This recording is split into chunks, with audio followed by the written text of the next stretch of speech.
comment est-ce que tous les quatre? Maybe you might ask question, what about all the four? Bazana katia Marie. They are within Mary. La Bible dit The Bible says dans Matthieu chapitre 16. in the book of Matthew chapter 16. Il y avait un jour Jésus a tous les disciples. There was a day Jesus was asking the Que disciples batu bazolo banazanani. that people are asking themselves, who am I? Ba disciples ba bisie mitusu balobeza lokola The Eli. disciples say, some say you are like Mitusu balobeza Elijah. lokola Jean. Some say you are like John the Baptist. Mais Jésus a boyaki yango te. But Jesus didn't rebuke it Parce que ayebaki because he knew que réponse bapesaki ezalaki vrai. that the answer that they gave is true. C'est pourquoi na lobi That's why I'm saying na kati ya Marie, within Mary, il y avait Rebecca na kati. there was Rebecca, Il y avait Anna na kati. there was Anna, Il y avait Elisabeth. there were Elizabeth, Il y avait aussi Sarah. there were also Sarah. Parce que Because Samuel c'est Jésus. Samuel is Amen. Jesus. Jean aussi c'est Jésus. John is Jesus. Isaac aussi c'est Jésus. Isaac is Jesus. Les deux enfants de Rebecca, Jacob et Esaü, c'est Jésus. The two children of Rebecca, Jacob and Esau, are Jesus. C'est pourquoi j'ai lu That's why I say que na kati ya Marie, that within Mary, bango tous les quatre bazaki na kati. all the four women were in there. Yango nazwaki kaka mpona lobela Marie. That's why I only chose Mary. Je crois na église, That in the pour church, continuer yango par la grâce de we'll Dieu. continue with the topic by the grace of Naki nango God. mukuse pour tout sambela. I'll be short on that. On a peut-être déjà 40 minutes I already ya lost, prêcher. 40 minutes of preaching. Parce que j'aime lorsque tu es na montagne, I like when we come in the on mountain dirait nyonso tokosala c'est la parole. that beyond everything that you do is the word. On peut Amen. prier, on peut prophétiser, Prophesy. mais au-delà de tout c'est la parole. Above everything is the word of God. C'est pourquoi lorsque on est na montagne, That's why when you come to the mountain, ezaka te ozonga na prophétie. you can't just wait for Amen. Mais ezana d'abord ozonga na message. but you must have the message Oyo nzamba gardaki po na montagne. that Amen. God has kept in the mountain. Parce que lorsque service esalemaka, Because when the service are lorsque happening, Nzambe annonçaka service moko esalemaka, when God announces a service to eloko ya happen, liboso the asalaka first thing he does, alingaka d'abord he lies first, apotisa message nini na kati ya mosali na ye oyo ekumba bato na bring montagne. a message within his servant that will bring people in the mountain. Message eza base oyo ekumbi l'histoire. Because the message is the basis that brought us Mais il n'y a here. pas le temps. Nasimba Marie No Moukier, time, I'm gonna be 10h juste na wrapping up. kataraka I'm pour tout gonna be sambela. short, so that 10 o'clock we start praying. Écoutez, Listen. na Luc chapitre In the book of Luke, chapter 1er je crois, 1, à partir du 26e verset, from verse 26 si na ba 34e verset. to verse 34. Il veut dire que lorsque l'ange apparut à The Marie, Bible says when the angel appeared to Mary, ayebisi Marie told Mary que tu enfanteras un fils. that you're going to give birth to a son. Et lorsque l'ange a dit à Marie, When the angel told Mary, Marie elle est quelle qui est? Mary was surprised. Et l'on dit elle n'est pas ça qui Marie. What was surprised? Marie a tali premièrement, Mary saw first azalaki she vierge. was virgin. Deuxièmement, Secondly, azalaki mariée. she wasn't married. So comment est-ce que How come bazolo banangaki na kobota you're mwana? telling me that I'm going to give birth? Mais nanon marié te But I'm premièrement. not married yet. Deuxièmement, Secondly, nanon vierge. I'm still virgin. Écoutez bien aimé. Listen, Si Dieu t'a dit quelque chose, if God tell you something, komita la te. don't look at yourself. Parce que Because soki omitali, if you look at yourself, okomona you will see ba impossibilité na vie na yo. impossibilities in your life. Amen. Soki otali Nzambe oyo bino likambo, But if you look up to God who told you the message, okomona possibilité. you see Amen. possibilities. Yango rien n'est impossible à Dieu. That's why Amen. nothing is impossible to God. Bien-aimé, Yesu ayebi impossible te. Jesus doesn't know impossible. Nalobaka le possible I always say the de possible l'impossibilité of the impossibilities. s'appelle Jésus. Amen. Ce qui est difficile, What is difficult? cela ne veut pas dire que c'est impossible. doesn't mean Amen. that is impossible. Marie abandi komitala. Mary was looking at herself. Abi ekobanda ndenge She nini? said, how come I'm going to give birth? Ekosalema ndenge How nini? will it happen? Naza vierge. I'm virgin. Nayebi mobali moko te. I don't know any man. Nazala nous femme seule. I'm still a single woman. Écoutez, Listen, écoutez. L'ange, lorsqu'il a dit qu'est-ce qui est passé, How come it's gonna happen? bien aimé, Beloved, ils étaient à manga. the mango Pour tree, ébota mbuma, ils ont besoin de mobilité. Amen. Oyebi ezalaka na besoin ya nini? man, what does it need? Ezalaka na besoin ya mabele. Just need the ground, Lokola nga na yo, like you and me. twaka na besoin ya Yesu. We just need Jesus. Amen. Marie abandi komitala. Mary started looking at Mara herself. abandi komisi regarder ekoleka ndenge How will nini? it happen? Ekopase comment? How will it happen? Parce que nayebi mobali moko I te. don't know any man. Parce que na Biblia mobali moko I te. didn't go out with any man. Naza nanu I'm vierge. still virgin. Écoutez bien aimé. Listen. Dans le livre de Apocalypse chapitre 5, In the book of Revelation chapter 5, la 3e verset, verse 3, la Bible dit, the Bible says, Jean a regardé John looked que toutes les portes étaient fermées. that all doors were closed. Moto akofongola porte ezalaki te. There were nobody to open the doors Parce que Jean azalaki na kati ya prison because he was in the prison ya l'île de Patmos. of the island of Patmos. Prison ya l'île de Patmos The prison of Patmos Island ezalaki prison oyo batongaki ngo na kati ya île. was built in the island. Donc po bakotisa na prison wana, For you to get in that prison, il faut soit hélicoptère eyende kitisi yo wana. there have to be a mean of transport to Po get eza you there entouré na mai. because it's surrounded by waters. Ou bien soit baye na yo par barque. Or either they bring you with a Nde boat, baya kotika yo wana. then they drop you there. Nde bisika Jean ezalaki. That's where John was. Jean regardait. John was looking. Il a vu toutes les portes étaient fermées. All the doors were closed. Jean commençait de pleurer. John started crying. Et en Apocalypse 4, In Revelation chapter 4, la Bible dit the ceci. Bible says this. Jean écoutait une voix John was listening to a venant du voice ciel. coming from heaven. Il a dit à Jean He's saying to John, que Jean monte ici. John, come up here. Jean monte ici. Come up here. Lorsque Jean a monté dans le ciel, When John rose on the heaven, Jean kolela ici là qui.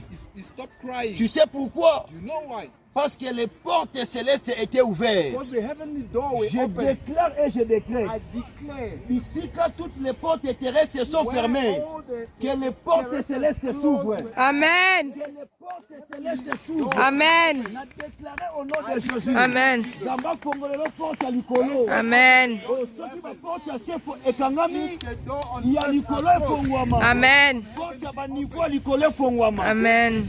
Oh, porte ya bamisala ya likolo efongwama. Amen. Porte ya barelation ya likolo efongwama. Amen. Bien-aimé, soki Nzambe akangi ba porte ya se. God C'est parce que Anna a closed the besoin door, de fongola porte ya likolo. Amen. opening the one in the heaven. Si tu vois toutes les portes terrestres sont fermées, If you see all the earthly doors are closed, comprendre que understand Nzamba linga fongola what is about to open. les portes d'en haut. Heavenly doors.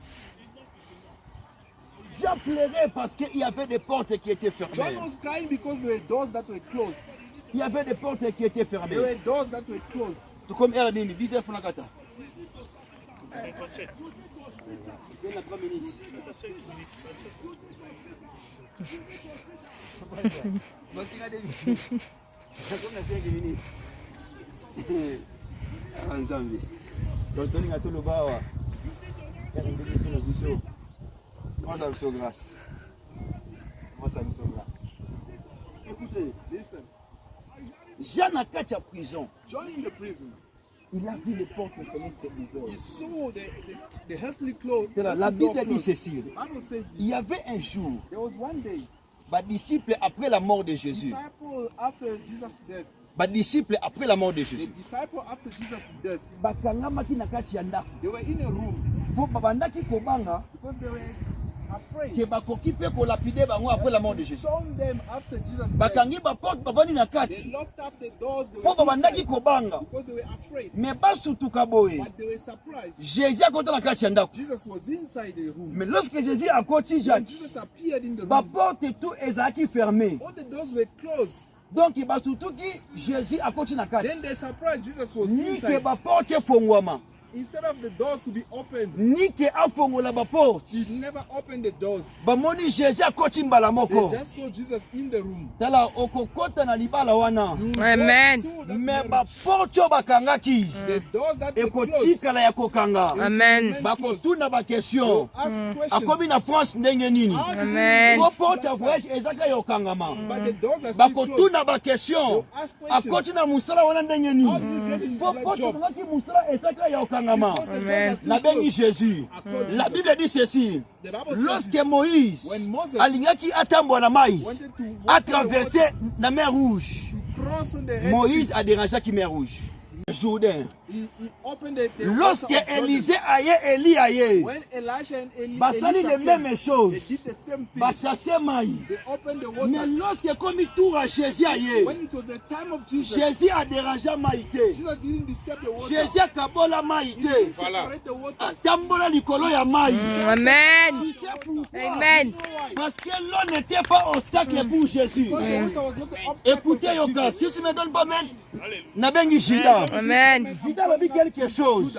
Judah said Alors something. il y avait un jour homme He grec said there was a day on grace que je marchais avec that Jésus. I was walking with Jesus. Lorsque j'ai marché avec When lui, I was walking with Jesus, à mon ici aveugle j'étais là. he made the blind man to À see. ce ici Bakoufi He rose j'étais là. the dead. I was there. Mais atikali ko bengananga te. But he never chased me Mais away. et pourtant j'étais démon. But I was a demon. Mais natikali ko empêcher yete. I didn't stop him. Nazobisa mutu moko. I'm telling somebody. Saison ezo changé. Amen. Yambalo yo mutu akokima te. Amen. Yambalo bakobengana te mutu te. Amen. Mutu pa kokufa te. Amen. Bakozala wana. Amen. Bakozala wana. They will be there. Akozala. Amen. Oh. Omoni makambo kete. You see Retour à this thing? l'expéditeur. Go back to the Retour à sender. l'expéditeur. Go back to the Bien sender. aimé. Ngai nasambela ngo bisambe asambela te. Don't just pray that prayer. Na chekaka ngo très bien. Always check properly. Avant dans le retour. Before I say I go say, back to the sender. tu sais pourquoi? You know why? Otangu na bonga. Because when I was Nanya ngo amona. Amona. Amen. I'll be blessed. Otangu zambe atombola ngai. Pona nyango amona. Amona. Amen. Bakokende na sango ya pasi na nga nasema belete. Amen. Go to my that information on the ground. Amen. Écoutez, They must la Bible dit ceci. Lorsque les Philippiens, les Philistins, Philistines, bazui l'arche de they l'Éternel, took the ark of bakecha ngo ndaku moko na dago. they put it in the same house with Dagon. Bisika, Where l'arche, the ark, ebenga na dagon. instead of the ark to chase away Dagon, Mais bango nde babenga na arche. but they are the one who chased Système them. ezo changer. Amen. Obengani bango mingi. Yes. Yambalo bango nde babenga na o. Amen. They are the one Olamuki na butu na je chasse. No. Je chasse. I'm chasing Sine ne mobimba. the whole day, Yes, the yes. whole year. I'm chasing. I'm casting out. Match changé. Amen. Yambalo Jacques. Basta no makamio saka na butu wana. Now they must do what Pasa you do to mona. them. They must Amen. cast you out. Basta la mona. Let them do it. L'ange a dit à Marie, The angel said to Mary, tant Marie a commis tala. when Mary was looking Na at gauche, na herself, droite. left and L'ange a right, dit à Marie, the angel said, le ciel te couvrira the heaven will cover you et tu auras un fils. and you'll have a son. Écoutez, tu sais pourquoi l'homme de 38 ans de Bethesda, Do you know why the Et 38-year-old man pourquoi of Aoubla qui est Bethesda malade? was forever sick? parce qu'il y avait trop de protocoles. Because there was a lot of protocols Na piscine à Bethesda. in the piscine of Bethesda. Parce qu'il y avait trop de conditions. There was a lot of conditions La piscine à in Bethesda. the pool of Bethesda. La Bible dit ceci. The Bible says this. Il y avait un jour. There was a day. Il y avait un jour. There was a day. Dans le livre 1 Samuel chapitre In 15. the book of 1 Samuel chapter 15. Saoul azaki na kati. Non. Absalom. Absalom Azaki na kati ya palais royal. was in the palace Lui of the king avec son père David. with his father David. David avait na kati ya palais royal. David was in the palace. Avandaki na trône. He was on the Po throne. batu nyonso bande koya epa na And ye. everybody was coming to Po him azalaki aussi because juge. he was a judge. Batu as well. bande koya epa na ye. People were coming to Po him akataka makambo na bango. to debate about things. Mais la Bible dit que Absalom The Bible says Absalom abimi na kata palais royal. came out of the palace, Akebanda libanda palais royal. went to sit outside the L'autre palace. libanda ya palais royal. When he was sitting outside, Batu nyonso wande koya. everybody was coming Pona bakota na palais royal. to come in the palace Po David akata likambo na so that bango. David would judge Absalom. the palace. Absalom Abande ko kale bango. started stopping them. Abite yakao. He said, come here. Soko chikuna. If you go through them, Roi the king akumbo milai. will take you a long way. Akumbo na badossier bele. Go with you in a Mais long ngai. way. But me, Na pesho yango. I give you. C'est-à-dire It means Shaïl, Saul, Absalom, Absalom, oyo azobima na palais royal. the person who's coming out of the Pour palace abanda libanda ya palais. to come and sit C'est outside. Jésus-Christ Jesus Christ, qui avait quitté le ciel who left heaven sur la terre on the earth pour nous donner to give us ce qui était difficile. what was Je difficult. prie au nom de In the Jésus. name of Jesus. Zamba facilité au jeu. Amen. Musika moko. To dwell with Mais us in the same place. Jean chapitre 3. John chapter 3, Bible ezona baboye na verset 13. verse 13. Ke mutu moko takomata likolo. Nobody will go to Soki heaven eza te oyo akitaki na se. if it's not the person who Sikoyo came. tellement zambaki na besoin. Now, if Afanda na biso bisika God moko. wanted to dwell with us together, Mais loi epesi ke moye mutu amata likolo ete. but the law Qu'est-ce didn't que Dieu a allow fait? people to go to heaven. Dieu a descendu Jésus. Then God sent Jesus Lorsque down. Jésus aye, When Jesus came down, ayebisi batu, he said to people, le Père the Father est à moi. is in me. Papa, The Father avandi kati na ngai. lives in me. C'est-à-dire, It means Jésus était le ciel sur la terre. Jesus was the heaven on earth. Amen. N'aime soki erate yo. I don't know if you miss it. Zambaki na besoin. God needed. Soko tangi na Jean 14, If you read in John verset 2 na 3.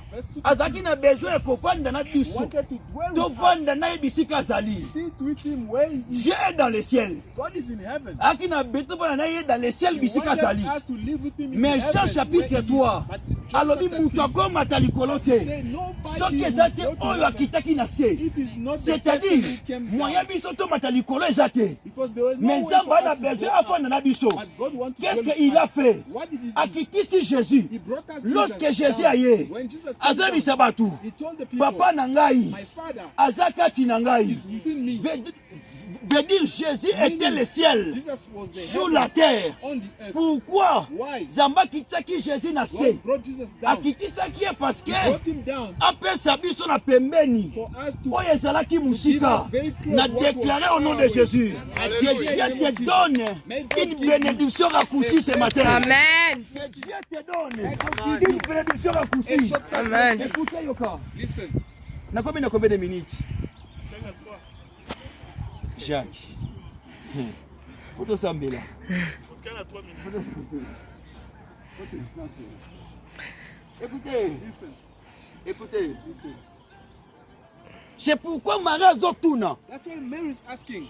Ekobanda ndenge nini? How will it happen? L'ange a dit à The Marie, angel said to Mary, le ciel the heaven te couvrira, will cover you. te couvrira. Will cover you. Le vœu de mon cœur The wish of my heart ce matin, this morning, pour vivre so that you live la possibilité de the Dieu possibility of God dans tes possibilités. within your impossibility. Amen. Ce qui était difficile à What Marie was difficult to Mary n'était pas difficile à Dieu. was not Amen. difficult to God. Zamba a besoin te God doesn't need pour yo bonga. for you to be Il faut prosperous. qu'afongola ka ba barrière à famille. Just open Amen. Dans le livre de Luc chapitre the 16, book of Luke à chapter partir de 16, 17-18. verses 17 to 18. Première chose, na 17. First thing in 17, Zamba zoba que vous chasserez les démons. God is saying you Na just to 18. cast out demons. Na 18. Verse 18, Alobi bokomela he said you'll drink babiloko ya mabe. mortal Il y a deux beverages. choses. There are two C'est-à-dire, things. première chose, The first thing, Zamba bi ke bengana ba démon. God said you cast out demons. Ba démon baza batu ya mabe. Demons are bad people. Mais na 18e verset, But verse 18, alobi te ke bo bengana it didn't say cast ba out poison ya mabe. Alobi yango te. the mortal Alobi ke beverages. bokomela. He said you drink mortal beverages. Ya liboso alobi ke bo bengana ba démon. The first thing Ya is cast out mibale demons. The abi ke second thing, bokomela ba you poison. will drink mortal beverages. C'est-à-dire, It means oko chasser nyonso na vie te. you will not cast out everything in life. Ezala mususu ato chasser yango There are ekomela other yo. things, even if you cast it out, they will Tu sais happen to you. pourquoi? You know why? Dans le livre 1 Corinthiens chapitre 10 The book verset of 13. 1 Corinthians chapter 10 Bible lobi 13. Nzambe na fidélité na ye. God said, Ako permettre in te. his faithfulness, he Ole will not kananzela o ayebi ke okokoka te. pass on a road that he knows that you Bien aimé, Amen. Nzambe aka capable te. God is not just Ya ko able empêcher likambo ekomela yo. Yes. Mais aza aussi capable ya kotika likambo ekomeli yo et a délivrer na kati ya likambo wana. Amen. Parce que Amen. soki alobi because if he Amen. empêcher ka likambo to stop et something, komona neti aza incapable soki likambo ekomi. Yango atikaka likambo mosusu that's why ekoma. certain things God allows Soki them to Nzambe happen. permettre ke likambo wana ekoma, God happens something c'est to parce qu'ayebi ke ekosala eloko te. Amen. Oyo ya mabe what is soki obengani yango akoordone kende. Yes. Mais oyo ayebi ke ekosala eloko te, what ato bengani yango ekokende te. Amen. Soki ondimi te nabengi Jésus. La Bible dit ceci. Jésus a chassé la mort et pas ya Lazare. Jesus A chassé la mort et pas ya la fille de Jairus. and then he cast out, but in the mountain Jésus of a prié Gethsemane, toute la nuit. Jesus Mais prayed la the mort whole était night là. to cast out the death, but La the mort death était was là. there. Asambeli comment? He prayed. Ye muto c'est ça qui la mort. He's the one who Na vie à chased Lazare. away the Na death vie à vrai. from the Na life of vie ya Lazarus, fille de Jairus. from the life of Mais the comme il daughter tourne of aye, Jairus. a chassé boye. Now on his turn, Abondeli toute la nuit. he prayed the whole night in the mountain La mort of était là. Gethsemane. Tu The sais death was pourquoi? still there. Do you know Zamba why? tikaki Jésus. Why Jesus Akufa na liwa God wana. allowed Jesus Je to pense die? qu'ayebaki Because he knew ke liwa wana ekene that bisika moko te. death Amen. Nzambe so atiki polo na ekoma na vie na yo. Po ayebi ke ekene God bisika allows moko te. certain things to come into your life because he knows they won't harm you. Amen. C'est pour le Nzambe na sambelaki vraiment Nzambe. I pray, God, I pray. Na jenaki mana likambo oyo. I fasted. Ekomi ndenge nini How did it Seigneur? happen, Lord? Soki Nzambe permettre quelque chose ekomela yo. If God allows something to happen to you, C'est parce qu'il veut te bénir davantage. because he wants to bless Amen. you more. Likambo Nzambe ayebi ke ekoseri ye na rien pour na bénédiction na yo. Something that Oh, God knows chasser that yango. will not serve him for Mais your soki ayebi blessing. ke wana ekosala ke po abénir yo. God knows that Abenga nango nothing will te. allow you Amen. to Shadrach, bless Meshach, you. Abednego. Shadrach, Babanda ko Meshach, prier and 3 fois Abednego, par jour. They were praying 3 times. Mais a day. malgré ça, But despite that, bakindeka na moto. they went to the fire. Amen. Soki likambo ekomela na vie. If something happened to you in life, Yeba ke Nzambe alingi ami se glorifier na vie na yo. it means God wants to glorify himself in your life. Amen. Soki Nzambe abi ke na problème wana, If God gloire knows ne that kozala in te. that problem is Ako glory, permettre is not te. manifested, he won't Ekomela allow yo. that thing to happen. Ako permettre te. He won't allow it. La Bible dit que wana man The Bible saying the était king lépreux. was leprous, azaki na maladie ya was lèpre. having a leprosy, Mais na maladie ne ya lèpre but in his et leprosy, empêchaki he ete didn't stop a him délivrer peuple mobimba. from delivering Na the kati ya entire combat. nation. La Bible dit il y avait 4 lépreux. There were 4 people Mais with 4 leprosy. lépreux wana maladie na bango et empêchaki bango te baliesa mboka mobimba. From feeding C'est the pourquoi entire nation. Esther a dit That's why Esther malgré said, la loi despite j'ai the law, enterré. I will go in. Écoutez, Listen, ndaku ya bataba et empêchaki Jésus te pour abotama the roi. place of Amen. the sheep didn't stop Jesus from being born as Oza a na king. besoin te yesu afungolaka babarrière nyonso. You don't need Jesus to open all the barriers. Ozaka na besoin nango te. You don't need it. Amen. Il y a d'autres choses. Ah, osala na barrière wana. There are certain things that is going to fulfill with those barriers. Atof sameki barrière efongwama. Even if you Efongwa. pray, Soki that barrier ezofongwama will be te. open. If it's not C'est opening, que barrière wana it means that barrier eza incapable is ya kuempêcher miracle na vie na yo. Amen. in your life.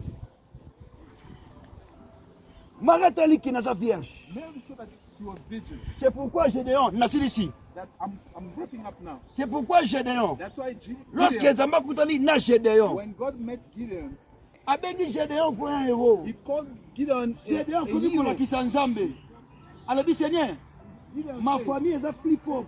my family is very poor. Moi aussi, je suis le plus petit de ma I'm famille. also the C'est-à-dire youngest que in my makambo family. Zamba zoloba. It means what Na ya God is saying Gédéon, and what il y Gideon avait saying, contradiction. there were contradiction. Tu sais pourquoi? You know why? Oyo Zamba ndomona. What God was eza seeing. te oshede bandomona Not what Gideon was seeing. shede bandomona makambo mosusu Gideon was seeing Zambe something pe else. bandomona makambo God mosusu was seeing something else. bien aimé bénédiction na yo Your blessing ezo dépendre te na oyo ozomona is not depending on what mais you ezo see. dépendre na oyo Yesu azomona. It's depending on what C'est Jesus is pourquoi ne seeing. te dépend pas de ce que tu es en That's train why de voir. don't depend on what Tu you es are seeing. pas on a dépendre na oyo Nzambe azomona. Depend on what God is seeing. Amen.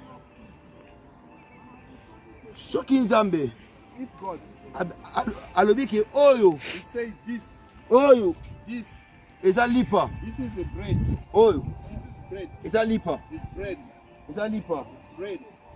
okoboya ngoti You disagree. wate eza libanga You say no, it's a stone. eza libanga It's a stone. mona oyo Nzambe aluka omona. See what Amen. God wants you to see. Amen. Laisse, ne regarde pas ta vie, Don't look at your life. mais regarde ce que Jésus fait. Amen. Look at Jesus. En toi In you, okomona ba impossibilité you see impossibilities. tika kopase temps Stop wasting time ya komitala by looking at balobaki na nga boye They say, etali vi na nga boye. I'm looking at my life now. Ne regarde pas ta vie. Don't look at your life. soki eza balobi If God says, oyo eza blocage te this is not koloba a te ke eza barrier. blocage. Don't say it's a barrier. Amen. ata miso to moto moni ke ah te oyo In your eza human barrière mind, mais nde it's eza not ya a barrière te barrier. But it's telema not a barrier. tosambela. Stand up.